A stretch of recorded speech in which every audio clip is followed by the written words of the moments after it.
கால் பண்ணது மாடு தெரியும்ல. அது தானா நிற்கதா இல்லை நிற்கல தெரியும். சுற்றி வர அந்த கால் ஓடனா ஒற்றை பண்ண போனோம். அப்படியே மடங்க அப்படியே அப்படியே அப்படியே அப்படியே மடங்க. ஏய்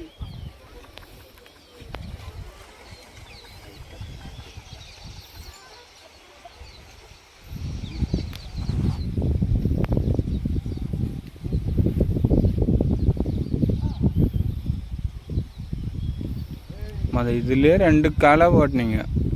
எப்பா ஓட்டணுங்க அப்படிதான்ப்பா. இப்போ நம்ம என்ன பண்ணலாம், அவங்க கால் ஓட்ட மாதிரி கால் மண் ஏறில் மண் எல்லாமே அப்படியே ஓடலாம். சும்மா தங்க எப்படி வேறு மறுபடியும் சேருது.